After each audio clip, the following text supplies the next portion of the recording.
Amen, amen. Nous bénissons le nom de Jésus ce matin. Amen. Bonjour à tout le monde. Ok, je reprends. Bonjour à tout le monde. Bonjour. Vous êtes les bienvenus pour ceux qui nous visitent pour la première fois. Dieu vous bénisse. Amen. Alors, on va prendre un temps. Nous sommes dans la joie. Est-ce que quelqu'un est dans la joie ce matin? Moi, je suis dans la joie. Amen. Alors, si je suis dans la joie, c'est parce que Jésus me donne cette joie. Christ est ma joie. Avec moi, je vais te demander de taper les mains et je vais te demander aussi de chanter. Alléluia.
Alléluia.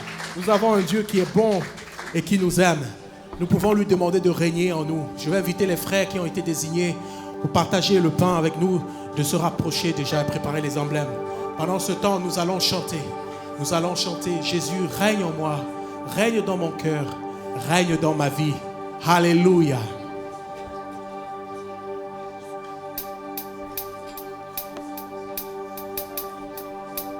Libre. Libre de nos chaînes,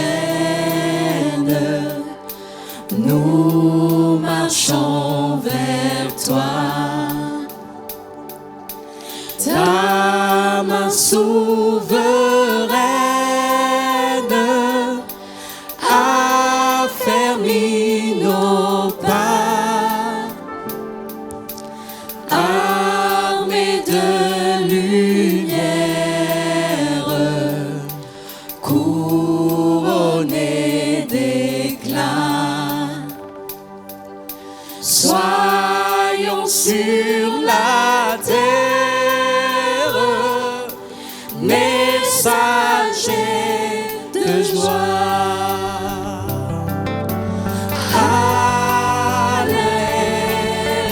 Alléluia, que ton règne vienne.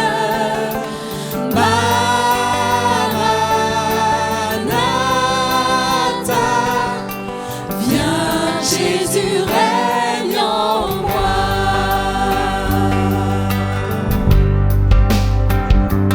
Règne en moi.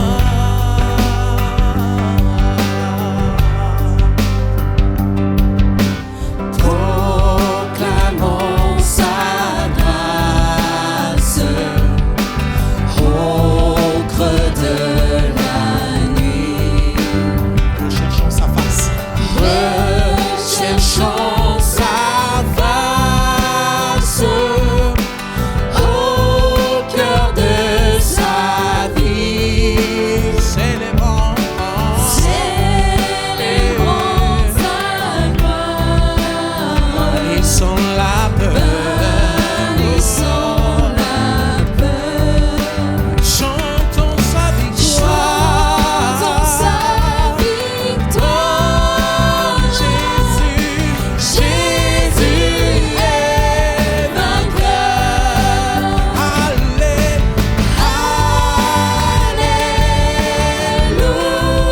Alléluia, que ton règne vienne.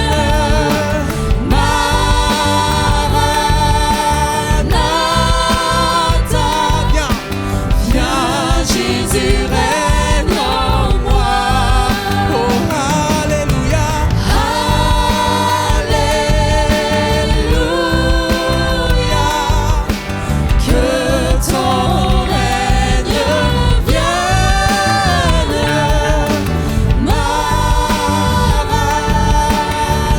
Maranatha, viens Jésus, règne en moi. Oh, alléluia. Alléluia, Que ton règne vienne, Seigneur. que ton règne vienne. Maranatha. Maranatha, Viens. viens Jésus, règne en moi. Oh, Maranatha. Maranatha, viens Jésus, règne en moi. Viens Jésus, règne en moi. Viens Jésus, règne en moi.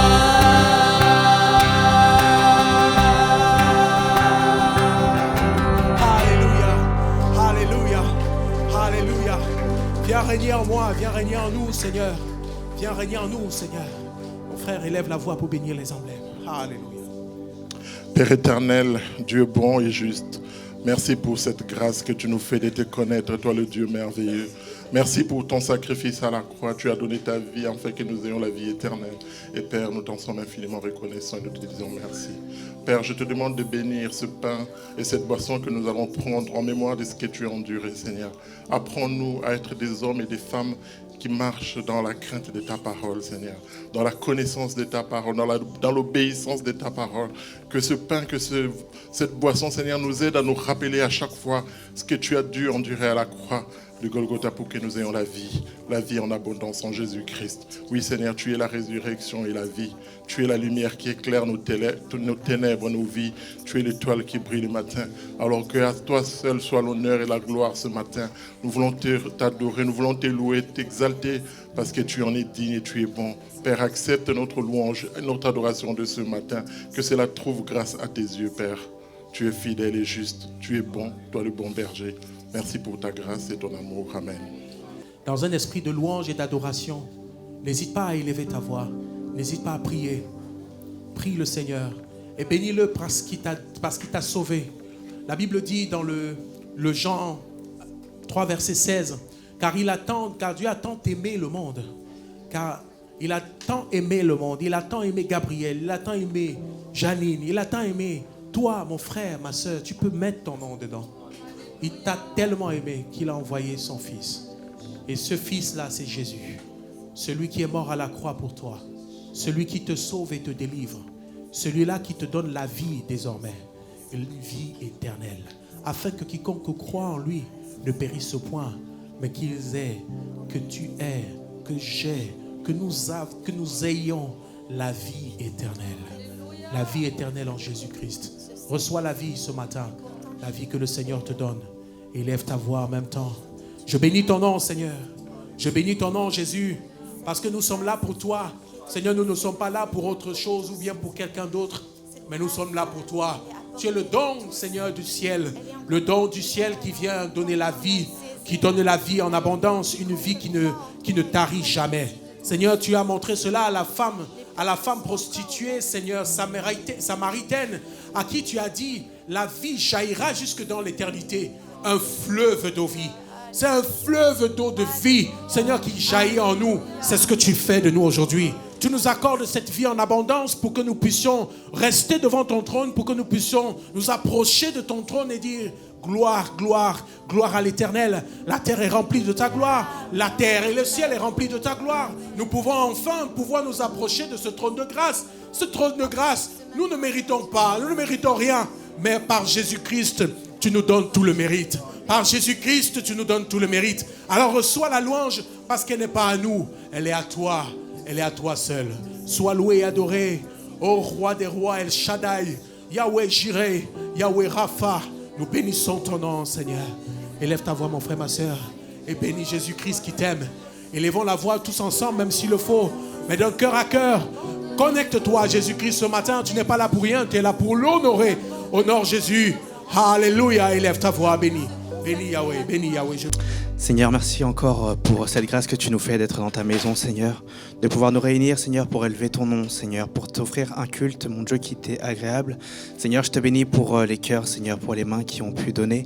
Parce que c'est uniquement, Seigneur, par ta grâce et c'est uniquement, Seigneur, en signe d'adoration, Seigneur, et d'amour, mon Dieu, que nous donnons, Seigneur, que nous mettons à part, Seigneur, une partie de ce que tu nous as donné, Seigneur, afin que ton œuvre, mon Dieu, puisse s'étendre. Tu vois, mon Dieu, que nous désirons, Seigneur, acquérir plus de personnes, Seigneur, parler encore plus, Seigneur, de toi, Seigneur, en dehors, mais nous voulons, Seigneur, également être en capacité de les recevoir. Et Seigneur, tout ce que nous pouvons faire, c'est nous tourner vers toi. Et toi, Seigneur, tu pourvois. Alors, Seigneur, continue, mon Dieu, d'élargir nos cœurs, Seigneur, d'élargir, Seigneur, notre amour pour les autres et que nous puissions, Seigneur, donner. Je te prie, mon Dieu, vraiment que tu orientes, Seigneur, que tu diriges, que tu donnes la sagesse, Seigneur, à tous les gestionnaires, Seigneur, de l'Église, afin que, mon Dieu, chaque euro, Seigneur, chaque centime, Seigneur, toute somme, Seigneur, soit dépensée uniquement, Seigneur, pour ta gloire et conduit, Seigneur, par ton esprit. Seigneur, je te remets tous les enfants, Seigneur, je te remets les moniteurs également, Seigneur, et je te bénis pour la louange, Seigneur, pour, Seigneur, le spectacle, Seigneur, pour la prédication, Seigneur, également, je remets ton serviteur entre tes mains, Seigneur, vraiment que nous soyons disposés, Seigneur, Jésus, uniquement à recevoir, Seigneur, ce que toi tu as à nous donner, à nous de préparer, Seigneur, nos cœurs pour vraiment recevoir cette semence au nom de Jésus. Amen. Bonjour tout le monde. Bonjour chers parents, chers frères et sœurs, amis, invités. Vous qui venez pour la première fois, soyez les bienvenus. Nous sommes contents de vous voir et de vous accueillir. Nous sommes ravis de partager avec vous ce spectacle. Alors, ce spectacle a pour titre, c'est comment déjà ? Ah bah moi je sais, c'est la vie de Moïse. Oui, c'est ça. Bon spectacle à tous. Et aussi soyez bénis. Voilà. Merci frères et sœurs. Donc en tout cas, bien plus qu'un spectacle que les ados, les enfants vous partagez, le plus important, c'est le message qui va être partagé à travers ce spectacle. Donc vraiment, puisse vraiment Dieu nous permettre tous d'être attentifs et puis recevoir ce qu'il y a à travers ce message. Soyez bénis. Pouvez-vous encourager les enfants et les ados avant qu'ils viennent?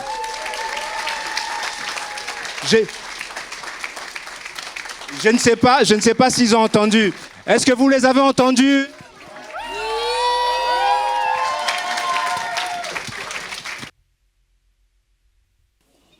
Les enfants, vous savez, la dernière fois, on a étudié quelques personnages de la Bible. Mais je voulais étudier avec vous un personnage très important. Est-ce que vous avez déjà entendu parler de Moïse? Est-ce que vous voulez que je vous raconte son histoire? Venez avec moi.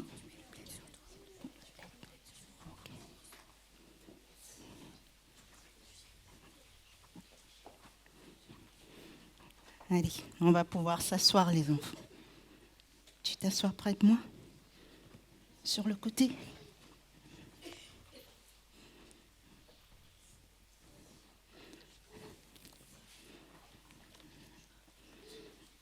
Alors, on va pouvoir commencer par la naissance de Moïse. Il y a très longtemps, en Égypte, vivait le peuple d'Israël.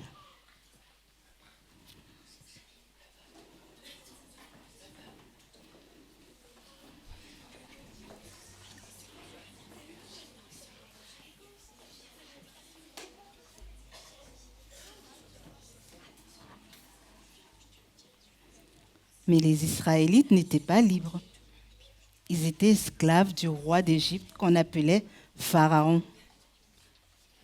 Pharaon était très méchant. Il obligeait les Israélites à travailler sans repos, à construire ses villes et ses temples sous le soleil brûlant. Mais malgré la fatigue, le peuple d'Israël grandissait. Il y avait de plus en plus d'enfants qui naissaient. Pharaon eut peur. Il dit à ses soldats, « Il y a trop d'enfants hébreux. S'ils deviennent nombreux, ils pourraient se révolter. » Alors il prit une terrible décision. « Quand un garçon hébreu naîtra, jetez-le dans le Nil. »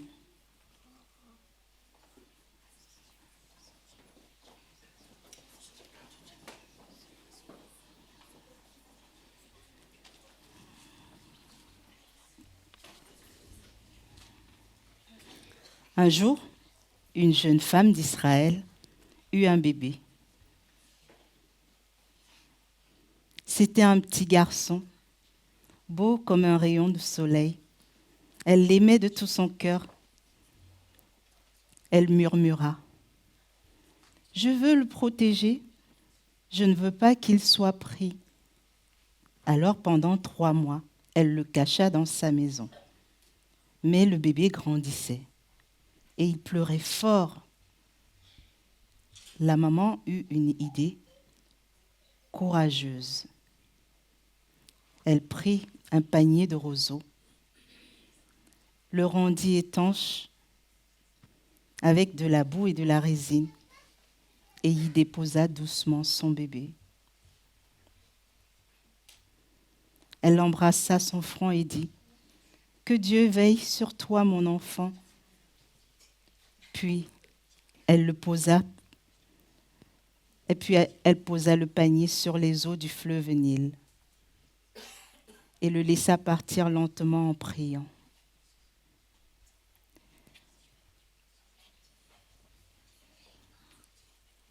Mais la sœur du bébé, une fillette appelée Myriam, décida de suivre le panier de loin. Elle marchait le long du fleuve, discrètement, pour voir où il irait. Le panier flottait, porté par le courant. jusqu'à arriver près du palais du Pharaon. Là où la fille du roi venait se baigner. Elle aperçut le panier, fit signe à une servante de le lui apporter. Et quand elle l'ouvrit, elle vit le bébé. Le petit pleurait tout doucement. La princesse eut le cœur touché. Pauvre petit, c'est sûrement un enfant des Hébreux. Je ne peux pas le laisser mourir. Je vais le garder. La fille de Pharaon l'adopta et dit, « Je l'appellerai Moïse, car je l'ai tiré des eaux. » Alors Myriam, qui observait depuis les roseaux, sortit courageusement et dit, « Princesse, veux-tu que j'aille chercher une femme pour t'aider à nourrir ce bébé ?» La princesse sourit. « Oui, va vite. » Et Myriam courut chercher sa propre maman. La maman revint et la princesse lui dit, « Emmène cet enfant, nourris-le pour moi,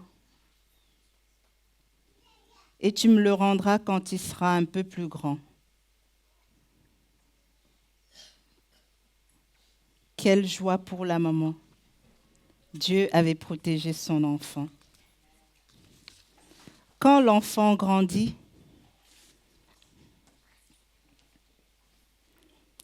sa mère le ramena au palais. Et c'est ainsi que Dieu fit grandir Moïse, l'enfant sauvé du fleuve, dans le palais même de Pharaon. Et voilà l'histoire de la naissance de Moïse. Quand tout semblait perdu, Dieu a protégé Moïse d'une façon merveilleuse. Il a fait de lui un instrument de paix et de liberté. Même un petit bébé peut avoir une grande destinée quand Dieu veille sur lui.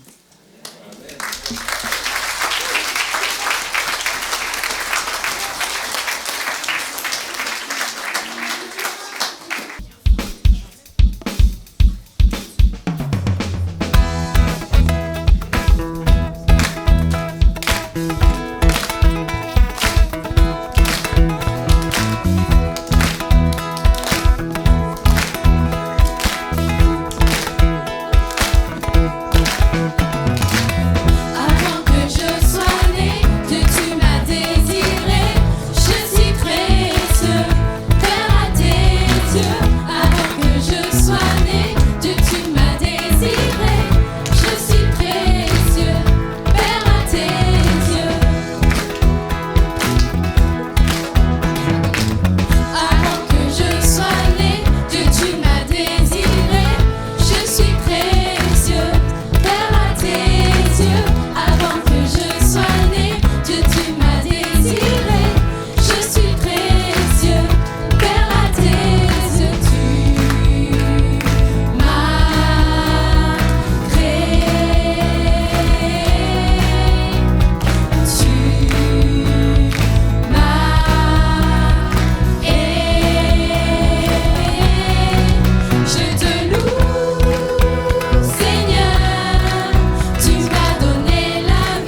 Les enfants, nous allons continuer avec l'histoire de Moïse. Nous allons continuer sur le buisson ardent. Il y a bien des années,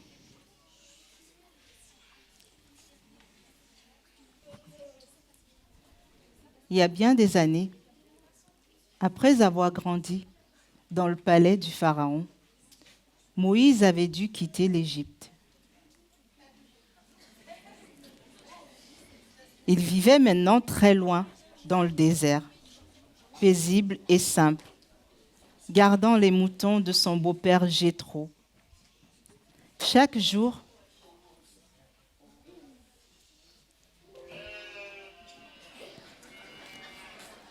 Moïse conduisait le troupeau vers de nouveaux pâturages. Le soleil brillait fort, le vent soufflait sur les collines. Et dans le silence du désert, on n'entendait que les clochettes des brebis.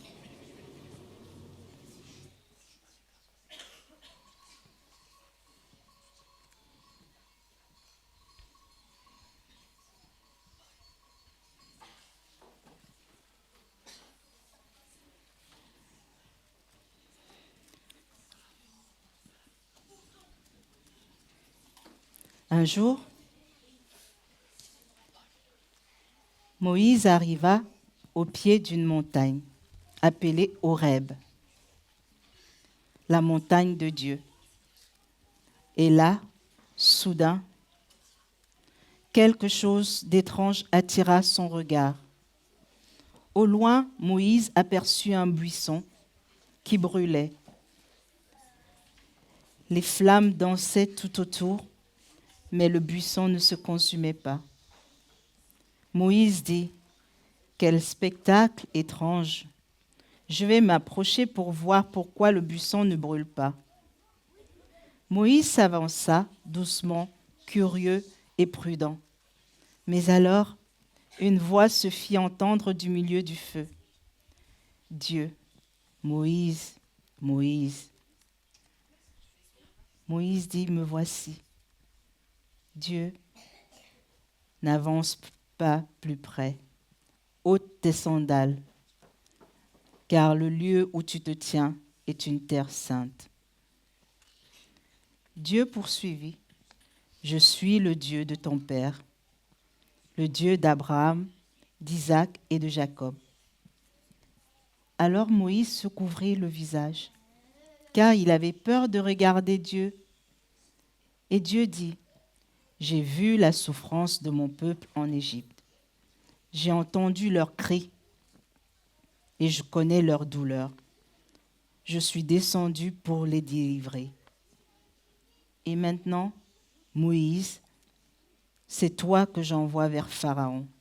Tu feras sortir mon peuple d'Égypte. Moïse inquiet, moi, Seigneur, mais qui suis-je pour aller parler à Pharaon?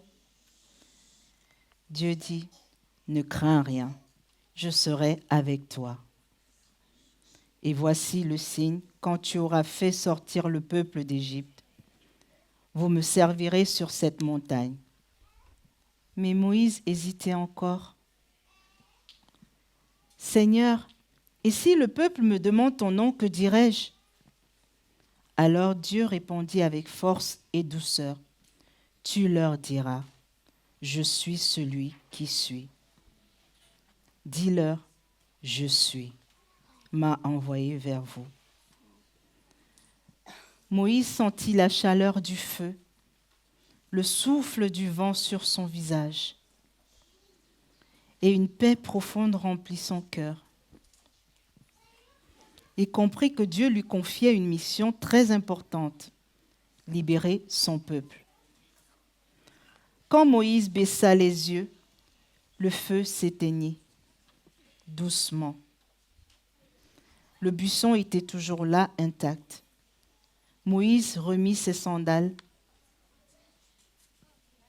prit son bâton et se mit en route vers l'Égypte, prêt à accomplir ce que Dieu lui avait demandé. Les enfants, c'est ainsi que Dieu parla à Moïse dans le désert, au milieu d'un buisson de feu qui ne brûlait pas. Dieu lui confia une grande mission, libérer son peuple et lui apprendre à avoir confiance. Parfois, Dieu nous parle aussi dans le silence, dans la lumière, dans notre cœur, quand nous prenons le temps d'écouter.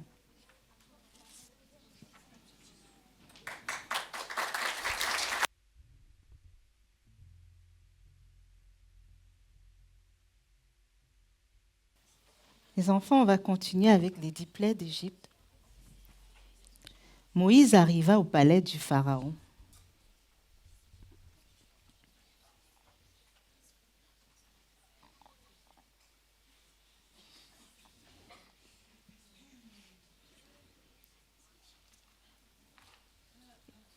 Et il se présenta devant le roi. « Pharaon, dit-il, le Dieu d'Israël te demande, laisse partir son peuple pour qu'il le serve. » Mais le Pharaon éclata de rire. « Qui est ce Dieu? Je ne le connais pas.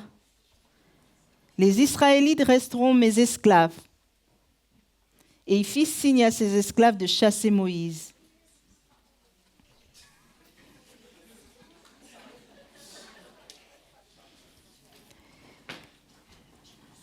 Dieu dit alors à Moïse, « Le Pharaon ne veut pas écouter. Je vais lui montrer ma puissance et commencèrent les 10 plaies. »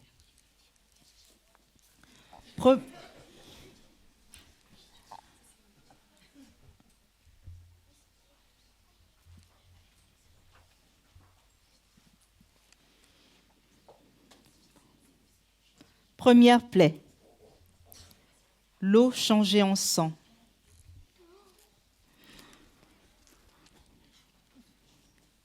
Moïse leva son bâton sur le Nil. L'eau devint rouge comme du sang.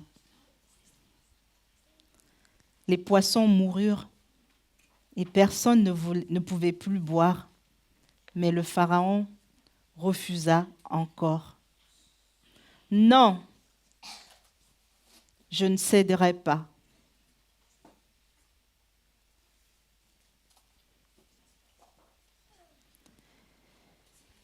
Deuxième plaie, les grenouilles.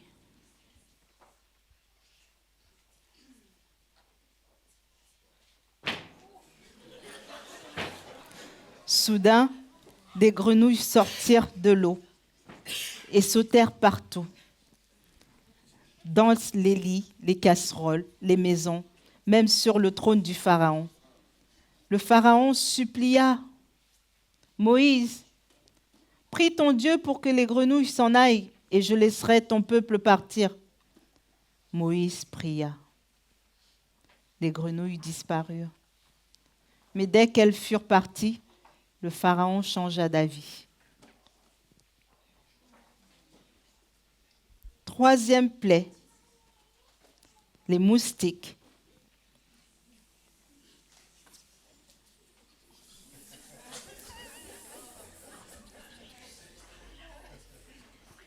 Quatrième plaie, les mouches.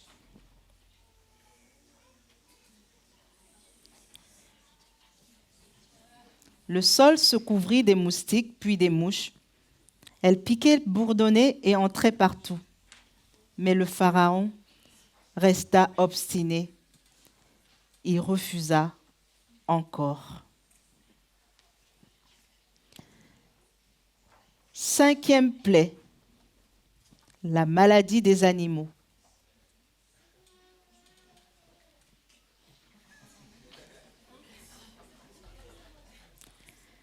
Les vaches, les chevaux et les moutons tombèrent malades, mais les troupeaux des Israélites, eux, restèrent en bonne santé. Rien n'y fit. Le Pharaon ne voulait toujours pas écouter.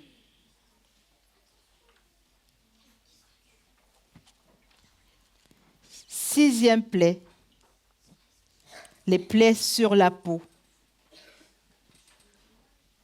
Des boutons douloureux apparurent sur la peau des Égyptiens. Les gens se grattaient, criaient, cherchaient à se cacher, mais le Pharaon gardait le cœur dur.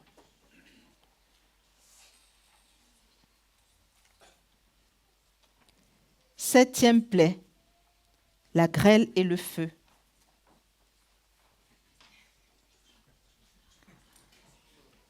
Le ciel devint noir et une terrible tempête s'abattit sur le pays.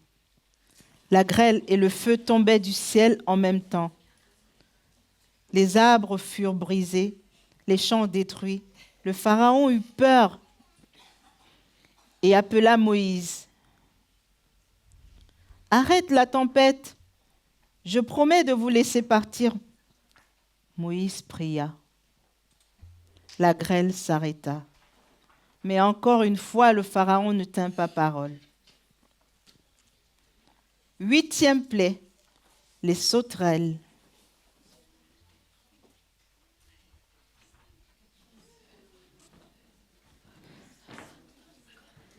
Des nuées de sauterelles arrivèrent, couvrant le ciel et mangèrent tout ce qui restait des plantes, des fruits, des récoltes. Le pays était dévasté. Mais le Pharaon dit encore, «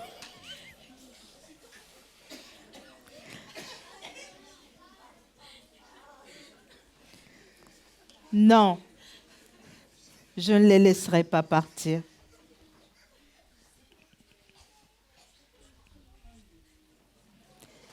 Neuvième plaie, les ténèbres. Alors Dieu envoya 3 jours de nuit complète. Le soleil disparut, la lune ne brillait plus, et tout l'Égypte resta plongé dans le noir. Les Égyptiens étaient terrifiés, mais le Pharaon restait fier, le cœur fermé.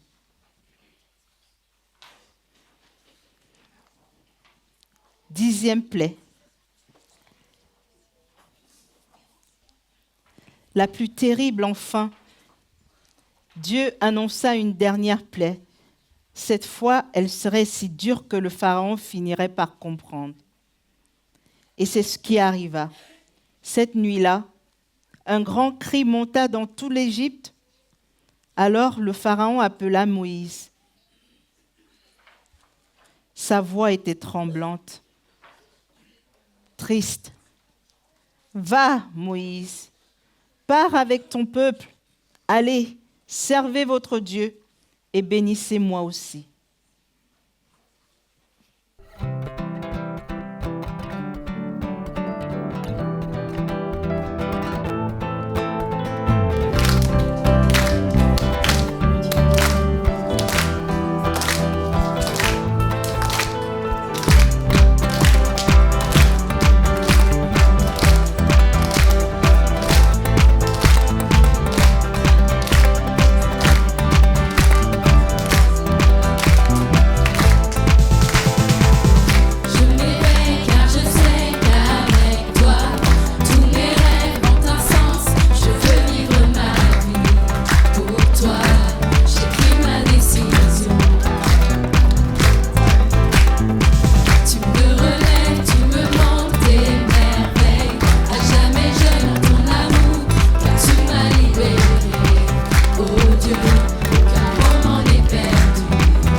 Nous allons continuer l'histoire de Moïse avec la traversée de la mer Rouge.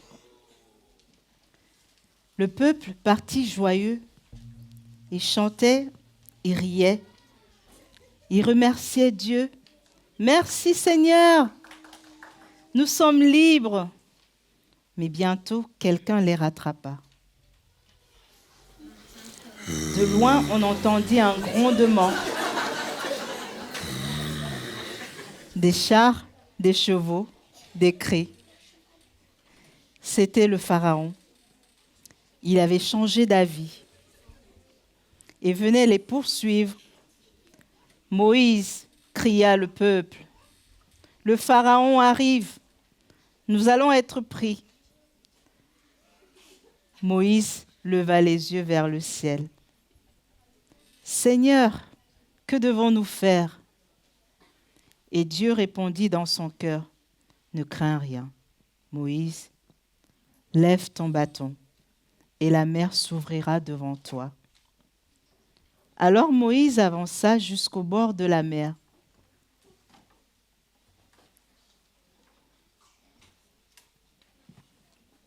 Devant lui, il n'y avait que de l'eau.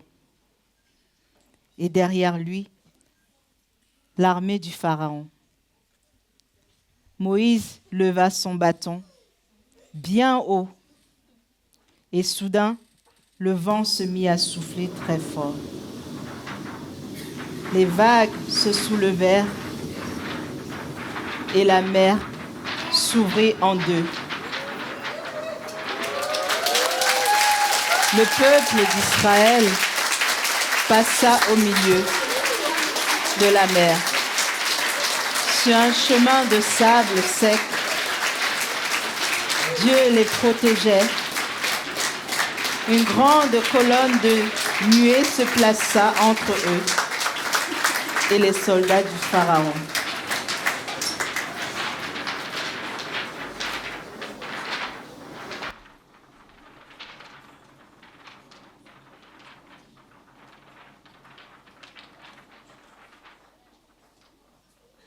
Quand tous furent passés, Moïse se retourna. L'armée du Pharaon s'était engagée à son tour dans la mer. Mais Dieu dit à Moïse, « Étends à nouveau ton bâton sur la mer. » Alors Moïse leva son bâton une seconde fois. Et l'eau revint à sa place. Les chevaux et les phares furent emportés. Le Pharaon ne put plus poursuivre les enfants d'Israël. Quand tout fut fini, le peuple regarda autour de lui. Ils criaient, ils étaient libres. Dieu les avait sauvés. Alors Moïse et le peuple d'Israël entonnèrent un chant de victoire. Chantons pour le Seigneur. Il a fait des merveilles.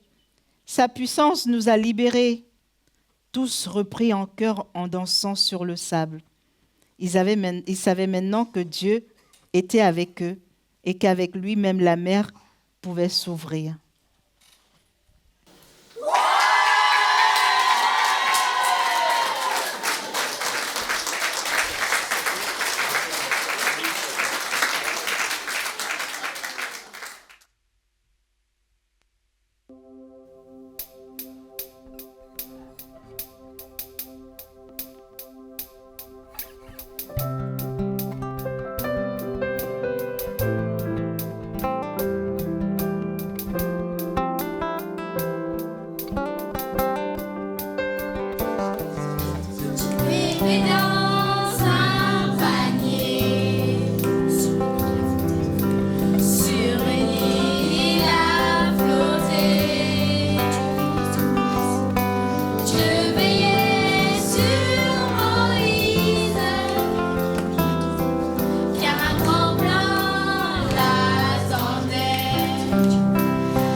Un buisson brûlé, Dieu lui parle.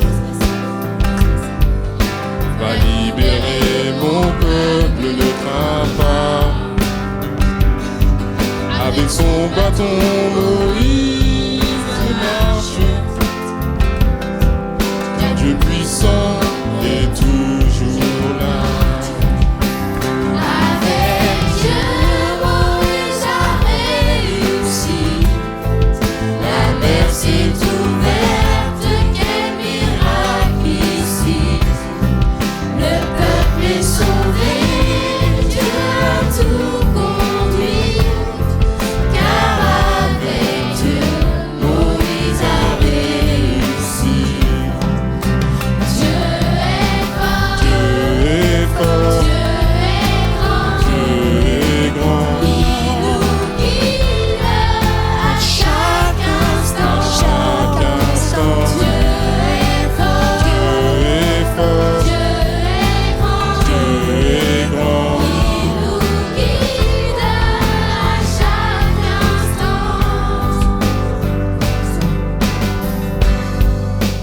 Avec Dieu, Moïse a Réussi, les cieux s'ouvrent et la foi grandit. Le peuple est sauvé, Dieu a tout conduit. Car avec Dieu, nous aussi on réussit. Avec Dieu, Moïse a réussi.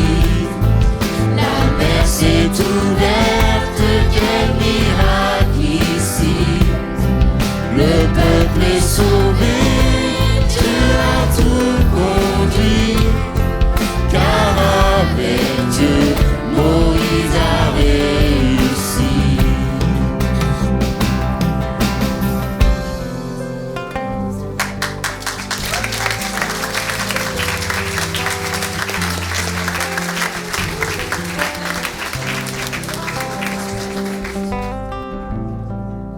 Vous êtes toujours là? Bonjour à tous. Ah, il n'y a plus que 2-3 personnes dans la salle. Vous êtes là? On s'y croirait, hein? C'est bon, hein? Non? Ah, vous avez profité de l'obscurité pour dormir ou non? Vous êtes toujours là? Un bon moment avec les enfants. Et c'est merveilleux tout ce qu'ils ont pu préparer. Comme je l'ai dit, on s'y croirait. Ça fait du bien de se plonger parfois dans le texte et dans l'histoire. Alors, certains y croient, certains n'y croient pas. En tout cas, nous, dans nos milieux, on y croit, sinon on ne serait pas là. Et on peut être interpellé. Mais avant d'aller plus loin, on va lire un texte, si vous voulez bien, dans la Bible, donc dans l'Évangile selon Luc. Et on va lire au chapitre 2, à partir du verset 25. Je vais donner un peu de contexte avant de commencer la lecture. Toujours dans le même chapitre, quelques versets plus haut, il y a ce moment où des anges visitent les bergers. Ils étaient dans l'attente en Israël de la venue du Messie. Et les anges apparaissent donc à ces bergers qui sont là la nuit, réunis ensemble auprès de leurs troupeaux. Et ils leur font une annonce étonnante. Alors nous, à notre époque, tout ça, on pense que c'est de la fable, que c'est des histoires pour les enfants. Certains ont mis ça au placard.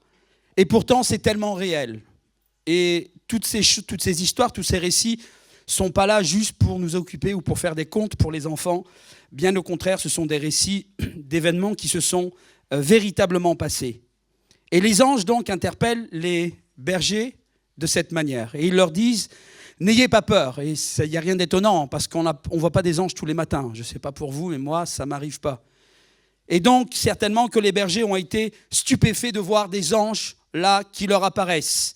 Et les anges leur annoncent, ils leur disent, je vous annonce une nouvelle qui sera pour tout le peuple le sujet d'une très grande joie. Un sauveur vous est né. Aujourd'hui, dans la ville de David, c'est lui, le Messie, le Seigneur. Et voici à quoi vous le reconnaîtrez. Vous trouverez un nouveau-né dans c'est l'ange est couché dans une mangeoire. Alors vous allez me dire, mais pourquoi il est en train de lire un texte qui n'a rien à voir avec le spectacle? Eh bien, vous allez voir, parce que c'est vraiment lié à ce qu'on a entendu de l'histoire, et ce n'est pas terminé, mais en tout cas pour une bonne partie.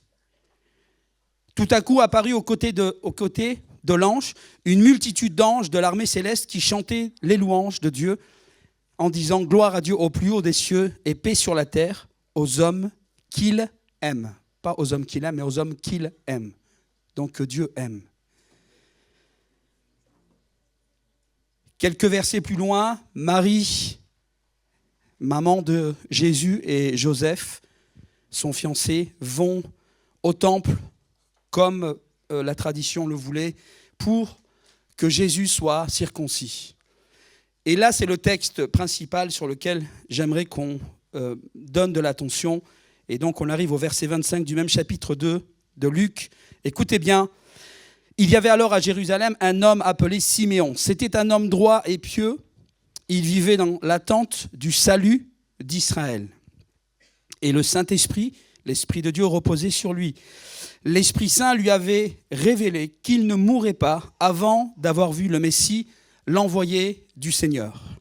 Et donc c'était quelque chose de commun, je vais dire, de connu en Israël. Ils étaient dans l'attente d'un Messie, du Messie. Poussé par l'Esprit, il vint au temple. Quand les parents de Jésus apportèrent le petit enfant, donc Jésus, pour accomplir les rites qu'ordonnait la loi, il s'agit de la circoncision, Simeon le prit dans ses bras et loua Dieu en disant « Maintenant, Seigneur, tu laisses ton serviteur s'en aller en paix. Tu as tenu ta promesse, car mes yeux ont vu le Sauveur qui vient de toi. » Étonnante cette prière. Et c'est plus qu'une prière, c'est un remerciement à Dieu. « Car mes yeux ont vu le Sauveur qui vient de toi et que tu as suscité en faveur de tous les peuples. » Vous entendez là ? Jésus, ce n'est pas le Messie d'Israël seulement, ce n'est pas le Messie des Blancs, comme moi je le pensais, ce n'est pas le Messie des Français ou des Européens seulement, c'est le Messie des nations, de tous les peuples. Il est la lumière pour éclairer les nations, il sera la gloire d'Israël, ton peuple. Amen. Un texte étonnant, et ce n'est pas des choses qu'on entend tous les jours aux actualités, c'est quelque chose d'unique et qui a des répercussions dans, on va dire, dans l'univers tout entier. Un événement pas commun du tout, où une naissance spéciale va se passer là en Israël, et les bergers vont être parmi les premiers témoins de cette naissance. On sait que peu après, eh bien donc les bergers sont là et les mages sont aussi réunis autour de cet enfant spécial qui va naître. Alors pourquoi ce texte est important ? Pourquoi ce récit est important ? Parce qu'en fait, tout cela, c'est le fruit de la prophétie. La prophétie, c'est tout ce qui est lié à l'annonce justement prophétique, des messages, des choses, des événements, des choses qui ont été révélées par Dieu à des hommes qui sont là comme des prophètes pour annoncer un message de la part de Dieu. Vous savez que c'est une grâce d'avoir part à ces choses, parce que la prophétie, elle a un but. La prophétie est là pour protéger, pour sécuriser, et pour authentifier les choses qui viendraient ou pas de la part de Dieu. À notre époque, bon nombre de personnes se font avoir, piégées dans toutes sortes de sectes.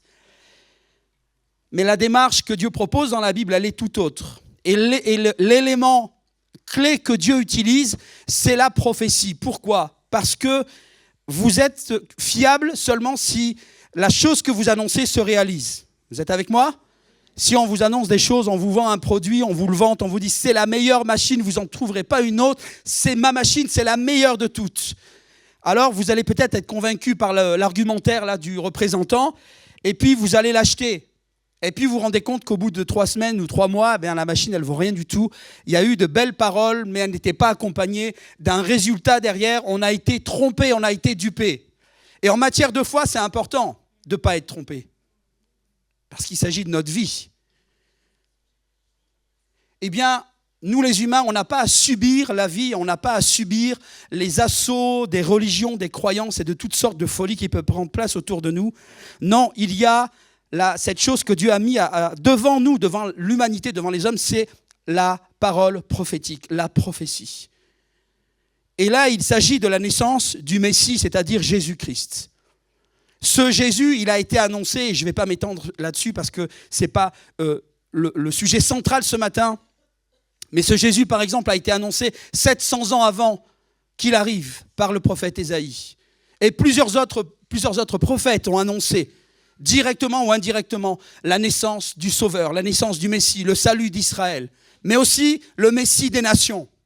Et ça, c'est une espérance. Alors pourquoi est-ce que Dieu va faire tout ça? Est-ce que vous pensez que c'est juste pour faire des bouquins d'éducation religieuse, pour faire du blabla religieux?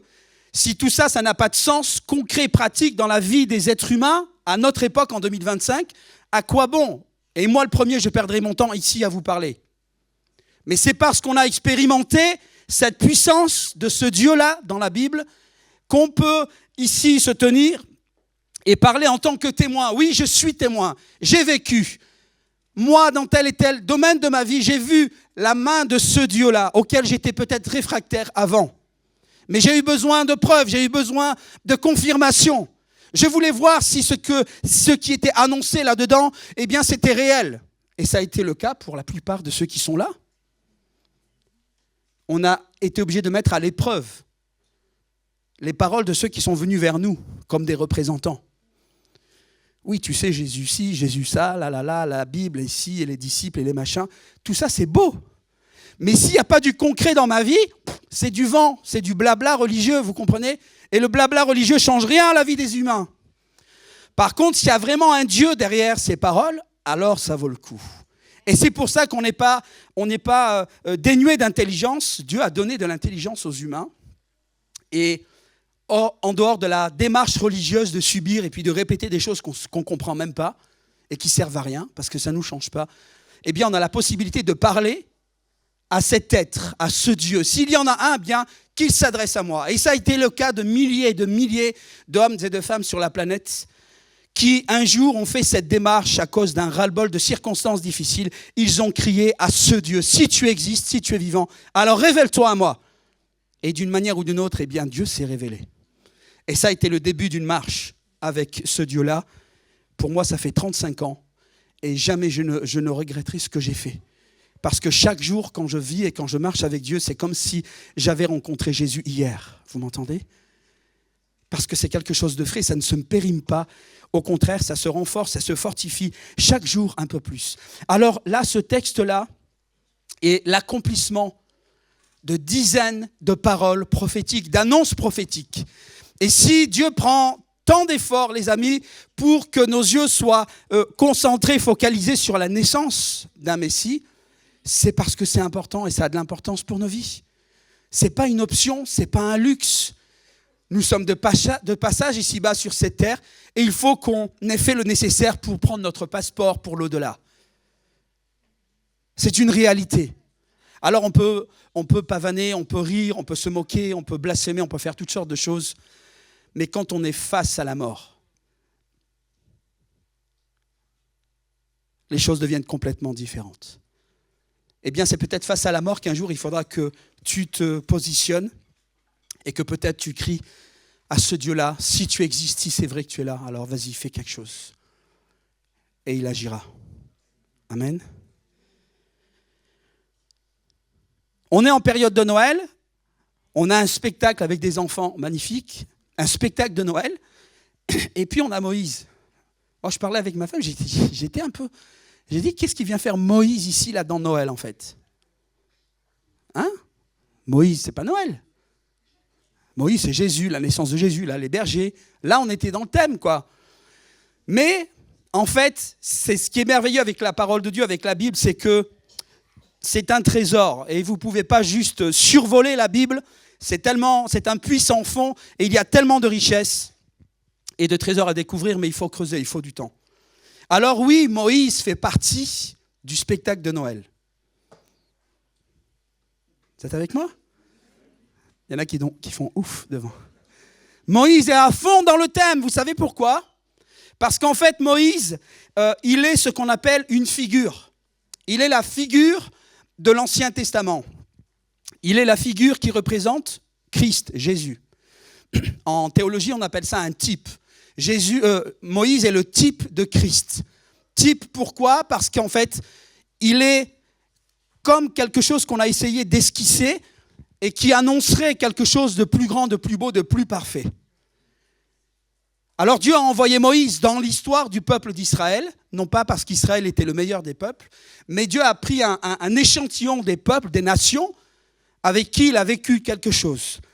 Mais tout ça, c'était dans l'idée d'une transposition sur les nations, puisque Jésus n'est pas venu pour Israël seulement. Et moi, c'était un peu la confusion. Je dis, c'est pas logique, parce que tu te fais appeler le Dieu d'Israël dans la Bible, Israël est ton peuple, et puis en même temps, tu es le Messie des nations. Il y a un truc qui ne va pas, en fait.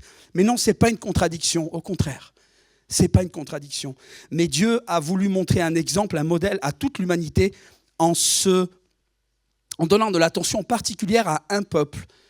Mais ce peuple, les autres peuples devaient s'identifier à ce peuple pour comprendre comment Dieu fonctionnait et comment Dieu désirait établir une relation avec l'humain sur la terre.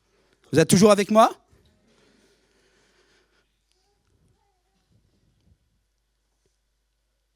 « 9 prophéties directement liées à la venue du Messie, en parlant de Jésus.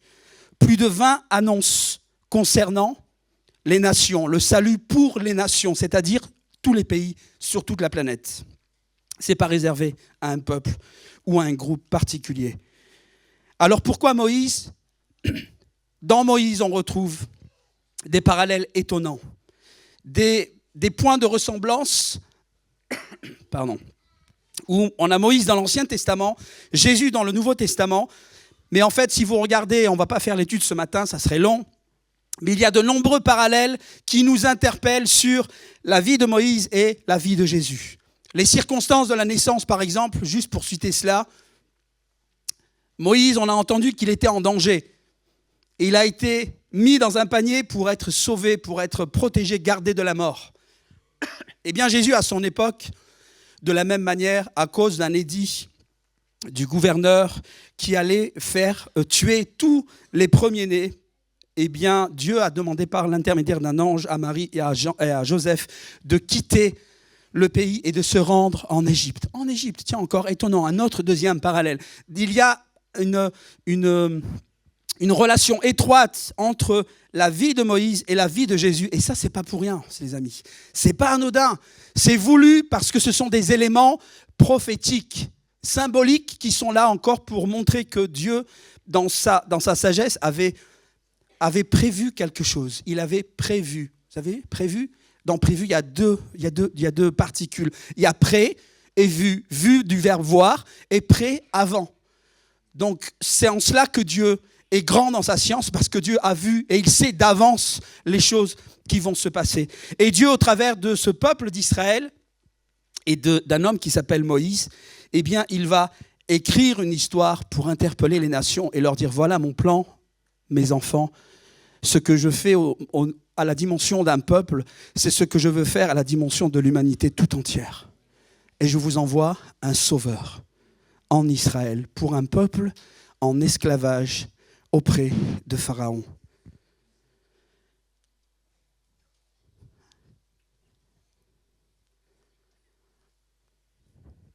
Moïse et Jésus avec des appels très spéciaux, des missions très spéciales. Et ce titre pour les deux, autant pour Moïse que pour Jésus, ce titre de Messie, ce sont les deux seuls personnages dans la Bible qui ont ce titre de Messie, de sauveur. Moïse, le sauveur d'Israël, Jésus, le sauveur des nations. Vous êtes avec moi ? Et tout ça, ce n'est pas par hasard. Dieu, qui est le meilleur des pédagogues, avait prévu ces choses. Et son intention, c'est que nous comprenions en fait la profondeur de ces choses pour nous montrer que Dieu n'était pas pris au dépourvu, qu'il avait déjà prévu ces choses, il avait déjà un plan. Moïse a eu la mission de sauver, de libérer son peuple, les Juifs, Israël. Si je peux avoir un verre d'eau, ça serait sympa. Merci. Et Jésus, lui, a eu la mission de venir sur terre, mais pour sauver quoi ? L'humanité. Il n'est pas venu seulement pour un peuple. Merci.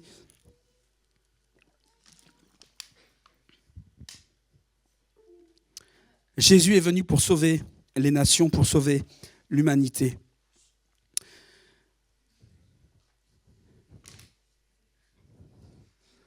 C'était à moi, ça. Je crois que tout le monde t'a vu en plus.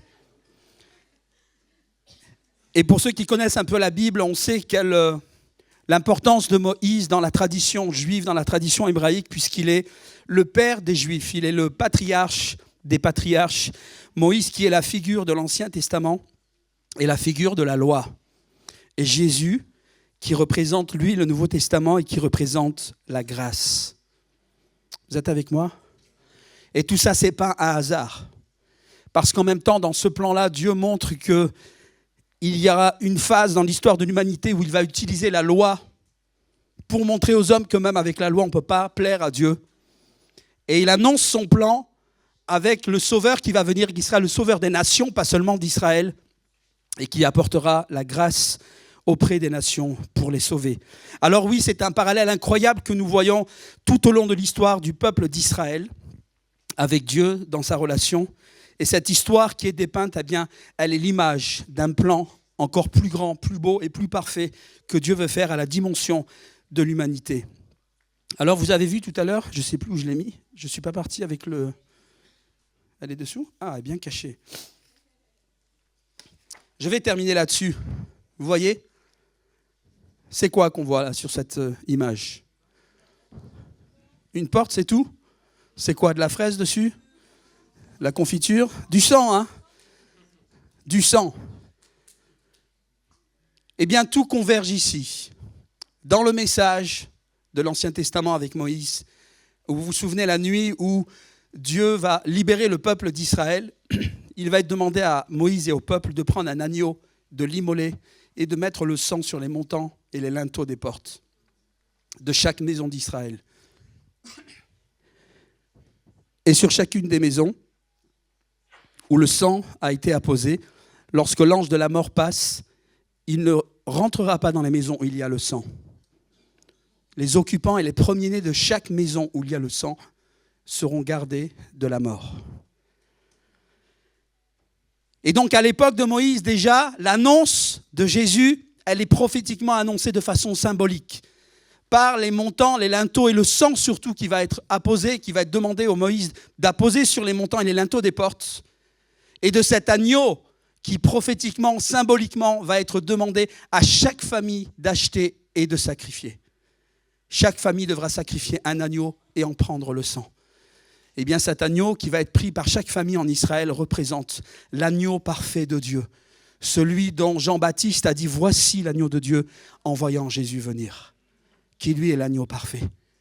Vous voyez que ces deux messages convergent ensemble et le message de Moïse dans l'Ancienne Alliance avec la libération d'Israël de l'Égypte annonçait quelque chose de plus grand, c'est-à-dire la venue de Jésus, qui allait mourir effectivement sur la croix. Il n'est plus question de montants, de linteaux, de portes, mais il est question de ma vie. Peut-être que les montants représentent mes jambes et le linteau représente mon corps. Maintenant, il n'est plus question d'une maison où le sang est apposé, mais il est question de ma vie. Alors peut-être que certains vont dire oh, « mais c'est gore son message, là, qu'est-ce qu'il parle du sang de Jésus ?» Mais c'est symbolique, les amis. À tous ceux qui suivent et qui reconnaissent Jésus comme le Sauveur, eh bien, le sang de Jésus, symboliquement et spirituellement, est posé sur leur vie. Alors vous allez me dire, mais quel rapport? Eh bien oui, si lorsque je me présenterai devant Dieu, la mort n'aura pas de pouvoir sur moi, parce que de la même manière qu'en Israël, il y avait du sang sur les montants, les linteaux des portes, lorsque l'ange de la mort s'approchera de moi, il n'aura pas de droit sur moi, parce que le sang est sur ma vie. Vous m'entendez? Le sang est sur ma vie. Alors comprenez que je ne peux pas concevoir, peut-être que vous c'est votre cas, hein, et on respecte, mais je ne peux pas concevoir qu'un Dieu si grand ait pris la peine dans une perfection infinie de mettre un plan tel à exécution pour que des siècles, des générations après, on puisse, avec le recul, comprendre ce que Dieu avait en tête, ce que Dieu avait à l'esprit lorsqu'il a permis tous ces événements au sein du peuple d'Israël et dans la manière dont Dieu a parlé au peuple et dont les prophètes ont interagi ainsi avec le peuple. Et finalement, le prophète et les prophètes qui va venir est bien plus qu'un prophète, puisqu'il est aussi appelé le Fils de Dieu, Jésus, et qu'il est Dieu lui-même.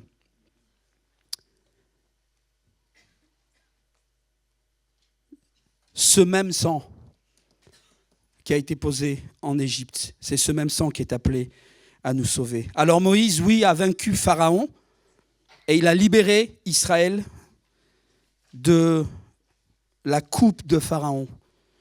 Il a libéré le peuple, comme on l'a vu, et il l'a fait marcher à travers la mer pour le conduire vers le pays promis. Et là encore, c'est une magnifique représentation de ce que Dieu veut faire à l'échelle de l'humanité, non pas en envoyant un homme, parce que Moïse avait ses limites, c'était juste un type, il était imparfait, mais il représentait celui qui allait venir et qui, de façon parfaite, allait accomplir ce que Dieu avait prévu. Jésus vient et il vient pour vaincre quoi? Qui? Le diable, Satan, celui qui, comme Pharaon, nous garde en esclavage, parce qu'il n'est pas question de quelque chose de temporel, de matériel. C'est comme à l'époque où Jésus, où les Juifs pensaient que celui qui allait venir, le Messie allait venir, allait être un soldat, un guerrier qui allait libérer Israël de la coupe des Romains. Mais ce n'était pas ça, non. Ce Jésus qui est venu, c'était le roi des rois, mais il venait pour libérer les cœurs, pas pour libérer la nation de l'occupant. Jésus est venu, donc il a vaincu le diable, il a vaincu Satan, et il libère tous ceux qui croient en lui et qui le suivent. Amen.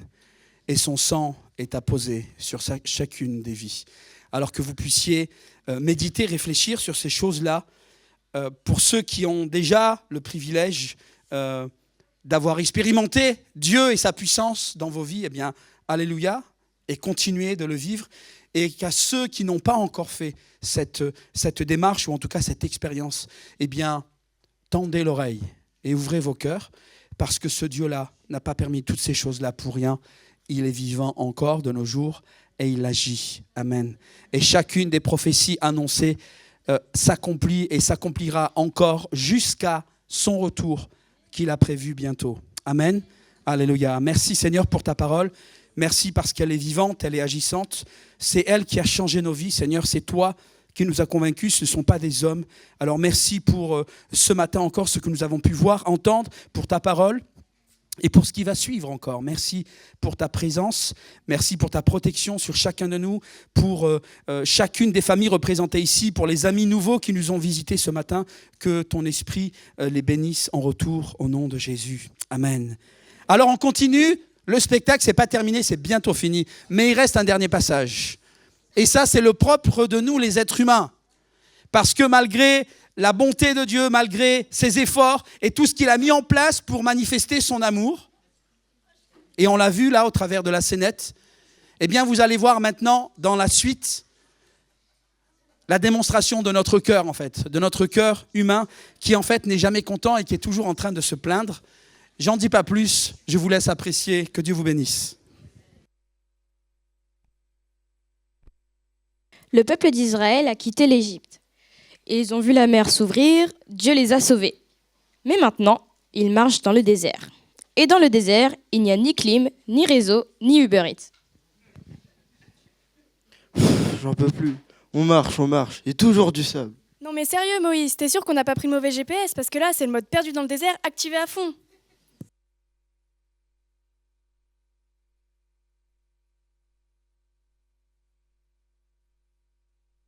Allez, courage, on est libre, c'est ce qui compte. Libre, oui, mais sans Wi-Fi. Même pas une barre de réseau depuis 3 jours. Comment tu veux que je poste une story? Hashtag sortie d'Égypte, hashtag Team Liberté. Et pas de Uber Eats, pas de pizza, pas de burger, juste du sable et du vent. Super le voyage. Et au moins, on est libre. Ouais, mais en Égypte, on mangeait bien. Ici, j'ai le ventre qui crie famine et la gorge qui fait écho. Oh là là, mon peuple, pourquoi toutes ces plaintes? Dieu nous a libérés, il ne va pas nous abandonner maintenant. Mais Moïse, on va mourir de faim. En Égypte, on avait des marmites pleines de viande. Ouais, au moins là-bas, on avait à manger. Ici, si on veut un repas, faut le télécharger. Essaie de taper nourriture sous Google Désert, tu verras ce que ça donne. Pas possible, il n'y a pas de réseau. Seigneur, je t'en prie, aide-moi avec ces râleurs. Moïse. Moïse, Moïse, dis à mon peuple que je vais leur donner du pain venu du ciel. Le matin, ils trouveront de la manne et le soir, des cailles pour manger. Du pain du ciel, genre livraison express divine. Man Prime livré avant le lever du soleil. Si seulement on pouvait mettre une bonne étoile sur l'appli, 5 étoiles à Dieu. Oui, 5 étoiles et un grand merci surtout. Préparez-vous, vous allez voir ce que Dieu peut faire. Le lendemain, le sol était couvert d'une fine poussière blanche. Pas mal du tout, on dirait du pain sucré. Trop bon, on dirait des Manflex édition limitée. Merci Seigneur, tu vois. Merci Seigneur, tu vois. Il ne nous abandonne jamais. Ramassez juste ce qu'il faut pour aujourd'hui. Dieu vous donnera chaque jour votre part. Nous, on va en garder un peu pour demain au cas où la livraison divine soit en grève. Le lendemain matin, la manne cachée était toute pourrie. Ok Seigneur, message reçu. Pas de stock, c'est manne du jour seulement. Vous voyez, Dieu pourvoit vos besoins chaque jour. Il veut juste que vous lui fassiez confiance. Oui, même sans Wi-Fi ni Uber Eats, Dieu lui est toujours connecté. C'est vrai, et sa ligne n'est jamais occupée. Pas mal, non? Bon, je râle un peu, mais c'est quand même cool d'avoir un Dieu qui livre directement du ciel. Et le peuple d'Israël continua son voyage. Parfois, il râlait encore, mais Dieu, lui, ne cessa jamais de prendre soin d'eux.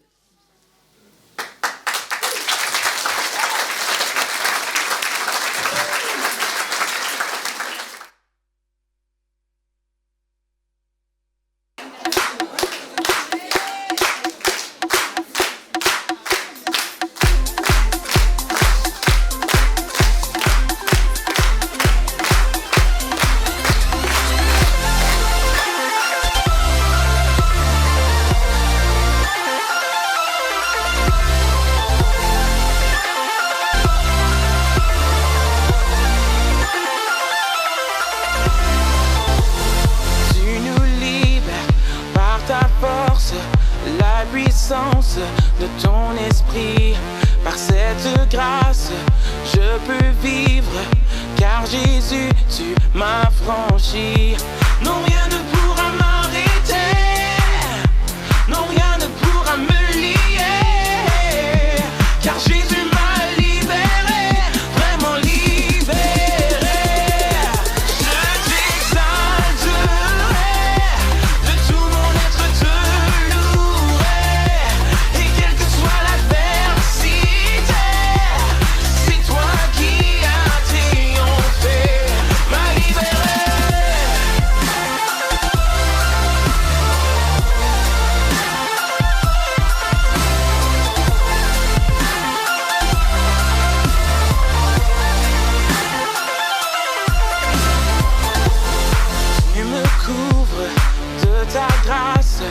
M'environne et me bénit. Mon âme chante, reconnaissante, car Jésus, tu m'as franchi. Non, rien ne pourra m'arrêter, non, rien ne pourra me lier, car Jésus m'a libéré, vraiment libéré. Je t'exalterai, de tout mon être te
Amen, amen, amen, amen, amen, amen. Alléluia.